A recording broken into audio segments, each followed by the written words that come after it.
नमस्कार दोस्तों, great to India YouTube channel में आपका स्वागत है। ये है फ्यूचर लर्निंग प्लेटफॉर्म। आज का जो हमारा सेशन रहेगा वो है जनरल साइंस से।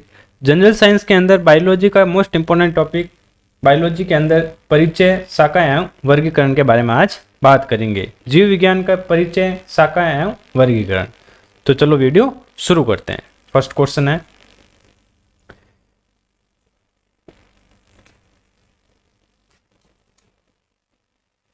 इकोबायोलॉजी में निम्नलिखित में से किसका अध्ययन किया जाता है? इकोबायोलॉजी के अंदर निम्नलिखित में से किसका अध्ययन किया जाता है वो बताना। तो इकोबायोलॉजी के अंदर निम्नलिखित में अध्ययन किया जाता है बाहरी ग्रह तथा अंतरिक्ष में जीवन का। किसका किया जाता है? बाहरी ग्रह और अंतरिक्ष का।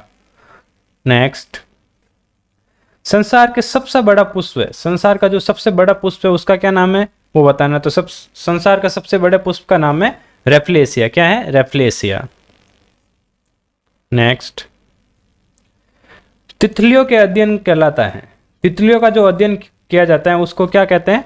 उसको कहा जाता है लेपिडेटरियोलॉजी। लेपिडेटरियोलॉजी। इसका जो सही आंसर हो जाएगा सी ऑप्शन इसका राइट आंसर हो जाएगा। नेक्स्ट, मछलियों से संबंधित अध्ययन कहलाता है। मछलियों से संबंधित अध्ययन को क्या कहा जाता है वो बताना है। तो मछलियों का जो अध्ययन कहलाता है वो कहला जाता है इक्थियोलॉजी। क्या कहला जाए? इक्थियोलॉजी। नेक्स्ट, ओनिकोलॉजी किसका अध्ययन किया जाता है? ओनिकोलॉजी है जिसमें किसका अध्ययन किया जाता है वो बताना है। इसमें किया जाता है कैंसर का अध्ययन। किसका अध्ययन किया जाता है? कैंसर जो बीमारी होती है उसका अध्ययन कहलाता है ओनकोलॉजी। क्या कहला जाता है? ओनकोलॉजी। नेक्स्ट, जेनेटिक्स में किसका अध्ययन किया जाता है? जेनेटिक्स के अंदर किसका अध्ययन किया जाता है? जेनेटिक्स के अंदर किया जाता है आनुवांशिकता एवं गुणसूत्रों का अध्ययन। किसका किया जाता है? आनुवांशिकता एवं गुणसूत्रों का अध्ययन।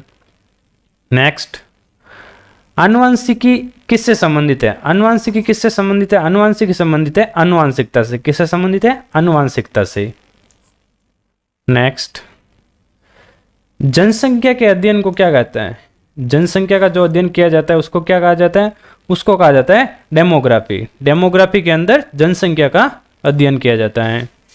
नेक्स्ट, बायोलॉजी शब्द का प्रयोग सर्वप्रथम किसके द्वारा किया गया था? बायोलॉजी जो शब्द है सर्वप्रथम इसका प्रयोग किसके द्वारा किया गया था? ये किया गया था लेमार्क एवं ट्रेविरेनस। किसके द्वारा? लेमार्क एवं ट्रेविरेनस द्वारा।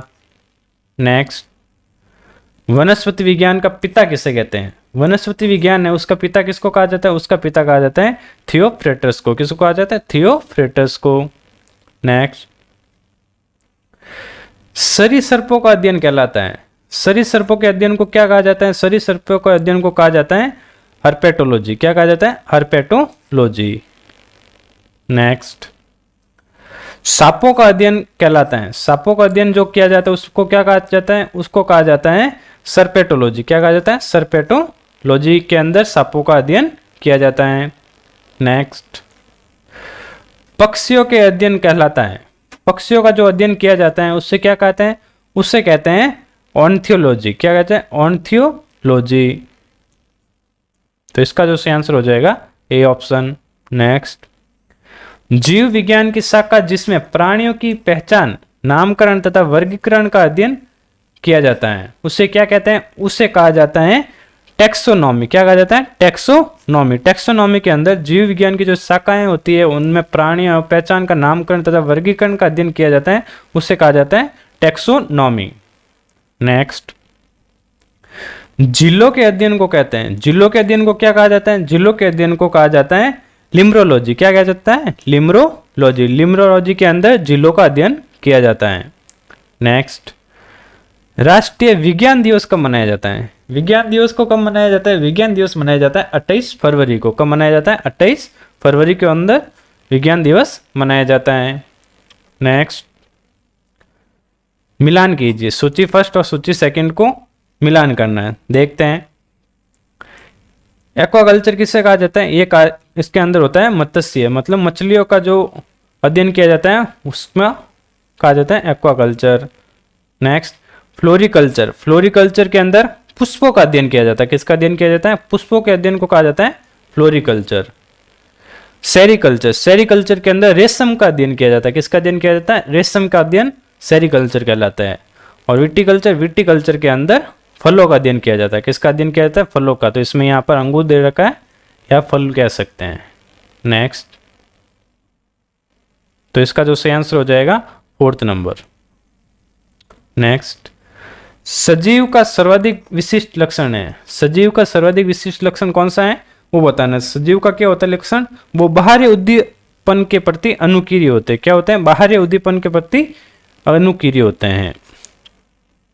नेक्स्ट, नवजात शिशु की 3 माह तक की आयु के अध्ययन को कहते हैं। नवजात शिशु की जब 3 माह तक की आयु के अध्ययन को क्या कहा जाता है? उससे कहा जाता है नियोनेटोलॉजी। क्या कहा जाता है? नियोनेटोलॉजी। तो इसका जो सही आंसर हो जाएगा 4th नंबर इसका राइट आंसर हो जाएगा। पादप विज्ञान की कौन सी शाखा उन्नत पादप किस्मों के विकास से संबंधित है? उन्नत पादप किस्मों के विकास से संबंधित कौन सी है वो बताना है। तो वो है पादप प्रजनन। कौन सी है? पादप प्रजनन। नेक्स्ट, औषधियों में स्रोत एवं पहचानने के अध्ययन किए जाते हैं। स्रोत एवं पहचानने के अध्ययन किए जाते हैं, उससे क्या कहते हैं? उससे क्या कहा जाता है? उससे कहा जाता है फार्मेकोग्नोसी। क्या कहा जाता है? फार्मेकोग्नोसी। नेक्स्ट, निम्नलिखित में से किसका संबंध वनवर्धन यानी सिल्वीकल्चर के साथ है? संबंध सिल्वीकल्चर के साथ है वो बताना है। तो सिल्वीकल्चर का किसका संबंध है? ये संबंध है जंगली फसलों से। जंगली फसलें होती है उसका जो अध्ययन किया जाता है उसे कहा जाता है सिल्वीकल्चर। तो इसका जो सही आंसर हो जाएगा डी ऑप्शन, जंगली फसलें। नेक्स्ट, शब्द बायोसिनोसिस किससे प्रतिपादित किया है? बायोसिनोसिस है वो किसने प्रतिपादित किया है वो बताना। तो बायोसिनोसिस किया प्रतिपादित कार्ल मोबियस ने। किसने किया? कार्ल मोबियस ने।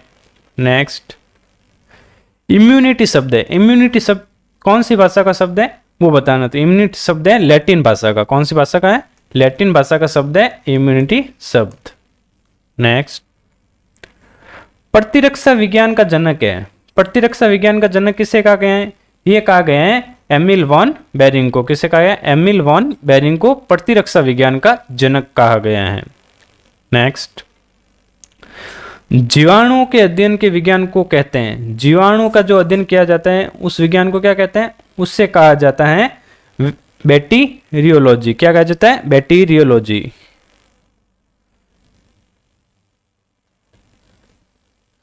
छिपकलियों के अध्ययन को कहलाता है। छिपकलियों का जो अध्ययन किया जाता है उसे क्या कहते हैं? उसे कहा जाता है सौरोलॉजी। क्या कहा जाता है? सौरोलॉजी। सौरोलॉजी के अंदर छिपकलियों का अध्ययन किया जाता है।